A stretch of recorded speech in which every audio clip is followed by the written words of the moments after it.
Hello guys, my name is Srirang Lohar and here I am to give a brief presentation on supply chain drivers. The drivers means the factors which are responsible for the smooth functioning or the driving of supply chain. Okay, so the drivers of supply chain. The major drivers of supply chain performance consist of three logistical drivers and three cross-functional drivers. The logistical drivers are facilities, inventory, transportation.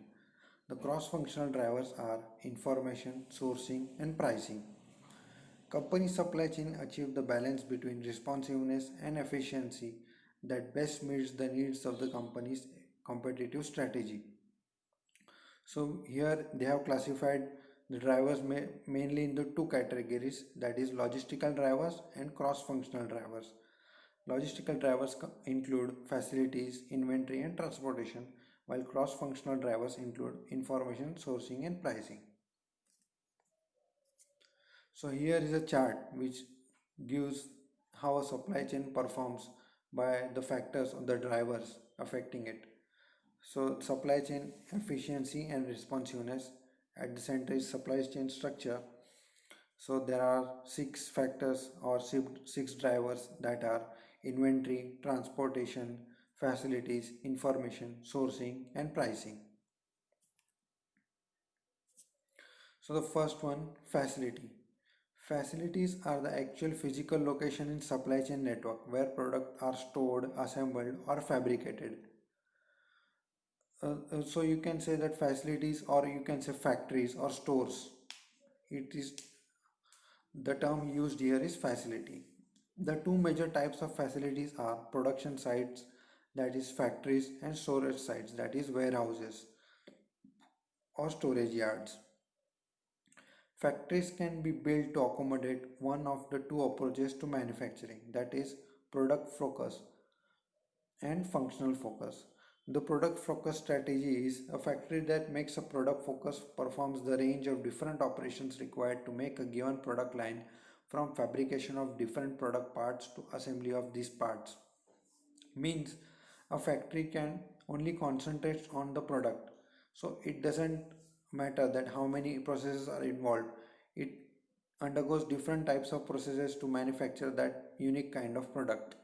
So that time of focus or that kind of manufacturing is called product focus manufacturing or facilities.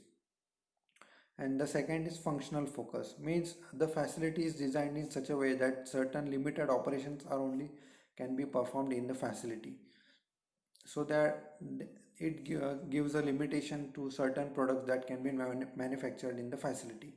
So the functional focus approach concentrates on performing just a few operations, such as only making a selective group of parts or doing only assemblies. So it limits the facility to manufacture a certain amount of products. Facility, warehousing. Warehousing are three main approaches to use in there are three main approaches to use in warehousing. That is, the first one is stock keeping unit, that is SKU storage. In this approach, all of the given types of product is stored together. The second one is job load storage. In this approach, all different products are related to the need of a certain type of customer or related to the need of a particular job are stored together. And the third one is cross docking. In this approach, product is not actually warehoused in the facility. Instead, the facility is used to house a process where the trucks from suppliers arrive and unload large quantities of different products. These large lots are then broken down into smaller lots. Smaller lots of different products are recombined according to the needs of the day and quickly loaded onto outbound trucks that deliver the product to their final destination. So here they are describing about the storage units.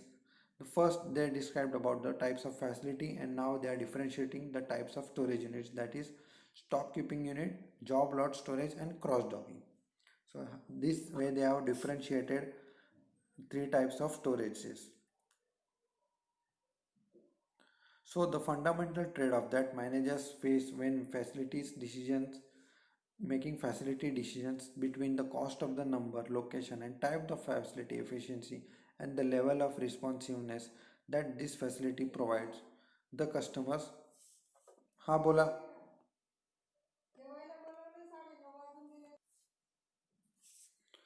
So inventory encompasses all the raw materials, work in process and finished good within a supply chain. Changing inventory policies can dramatically alter the supply chain's efficiency and responsiveness. So now they are talking about the second driver, that is inventory. There are three basic decisions to make regarding the creation and holding of an inventory: cycle inventory, safety inventory, and seasonal inventory. Cyclic inventory. This is the amount of inventory needed to satisfy demand of the product in the period between purchases of the product. Safety inventory. Inventory that is held as a buffer against uncertainty. If the demand forecasting could be done with perfect accuracy, then only inventory that would be needed would be cycle inventory. Seasonal inventory. This is the inventory that is built up in anticipation of predictable increases in demand that occur at certain time of the year.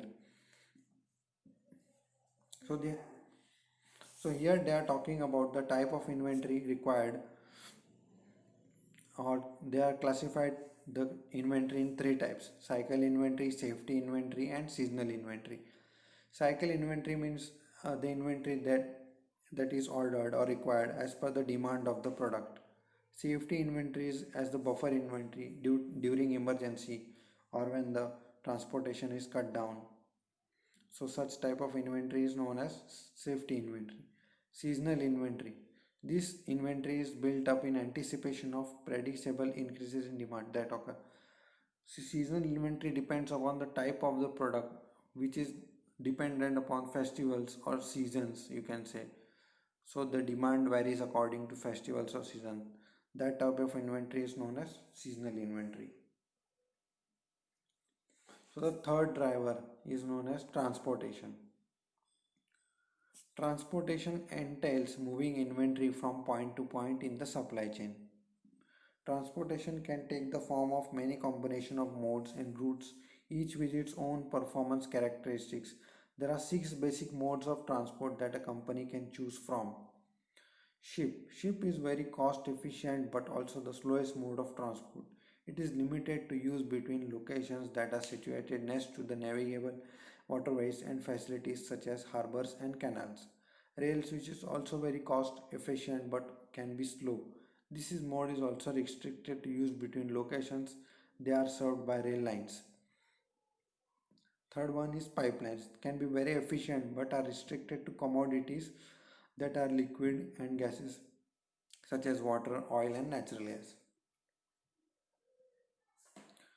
Trucks are relatively quick and very flexible mode of transport. Trucks can go almost anywhere. The cost of this is mode is prone to fluctuation though, as the cost of fuel fluctuates and the condition of road varies. The next one is airplanes. Airplanes are very fast mode of transport and are very responsive. This mode is also very expensive mode and somewhat limited by the availability of appropriate airport facilities.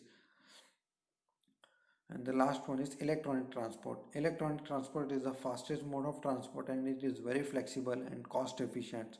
However, it can be only used for movement of certain type of product, that is electrical energy data products composed of data such as music, pictures and text.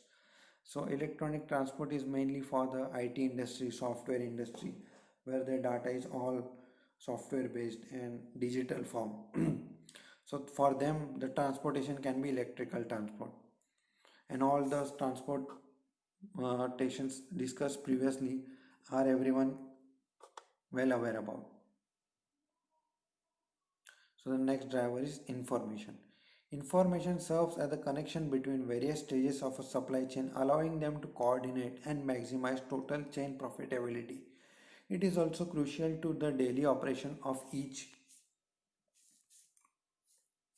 sorry, each stage in supply chain. For example, a production scheduling system. Information is used for the following purpose in the supply chain: coordinating daily activities related to the functioning of other supply chain drivers like this facility, inventory and transportation, forecasting and planning to anticipate and meet future demands, Available information is used to make tactical forecasts to guide the setting of monthly and quarterly production schedules and timetables. Enabling technologies. Many technologies exist to share and analyze the information. In supply chain managers must decide which technologies to use and how to integrate the technology in their companies like internet, ERP, RFID. Okay. So information means basically it helps other drivers to for their smooth functioning. Means you can take facility, inventory and transportation. So if they are managed with proper information, proper systems, proper methods which are available in the current market, it can help them improve, and in the end supply chain can be improved. So information plays a vital role in the driving smooth functioning of supply chain. The next one is sourcing. Sourcing is a set of business processes required to purchase goods and services. Manager must first decide which tasks will be outsourced and that which will be performed within the firm. Components of sourcing decisions, in-house or outsource. The most significant sourcing decisions for a firm is whether to perform a task in-house or outsource it to the third party. This decision should be driven in part by its impact on total supply chain profitability. So here they're talking about the sourcing, or the, you can say, manufacturing. Where should the manufacturing should be taken place of a certain product? Should it be taken in-house, or should the product be built or on contract basis from the vendors or third party manufacturers? It depends, it's all dependent upon the price of manufacturing, whether outsourcing helps manufacture the product in less cost or in-house in less cost. It's all dependent upon the cost. So it helps in the decision making where should the product be manufactured, whether outsourcing or in-house. Supplier selection. It must be decided on the number of suppliers they will have for particular activity. They must then identify the criteria along which suppliers will be valued and how they will be selected through direct negotiation or restored to an auction. So here are some methods given to select a vendor or a manufacturer. They can be selected through auctions, by contracts, or by certain criteria set by the company which the manufacturer would match, and so he can win the contract to manufacture certain products for the parent company. So the next driver is pricing. Pricing determines how a firm will change for goods and services that makes it available in supply chain. Pricing Pricing affects the behavior of buyers of the goods or supplies, thus affecting company supply chain performance. For example, if the transportation company varies its changes based on the lead time provided by the customer, it is very likely that customers who value efficiency will order early, and customers who value responsiveness will be willing to wait and order just before they need a product transported.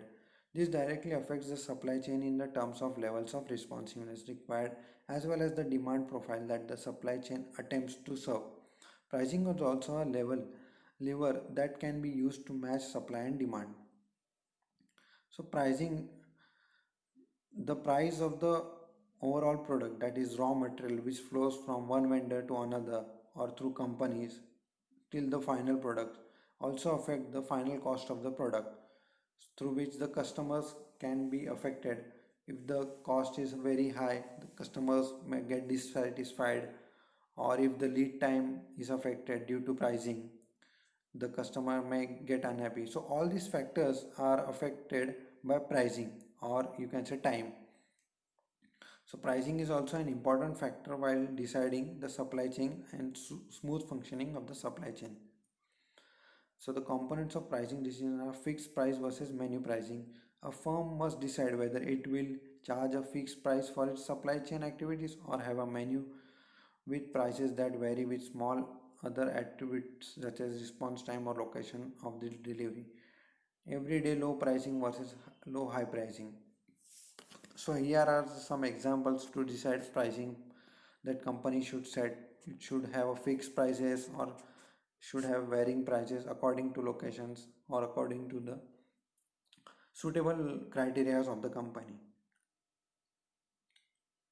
So the last one, obstacle to achieving strategic fit, or you can say the disadvantages or the drawbacks which are responsible for the not able to smooth function of the supply chain. So these are increasing variety of products, decreasing product life cycles, increasing demanding customers, fragmentation of supply chain ownership, globalization. So all these factors are affecting the supply chain smooth functioning. So these points should be taken also in the consideration for when we study for the supply chain. So this is it for today. Thank you for your attention. This is it. Thank you.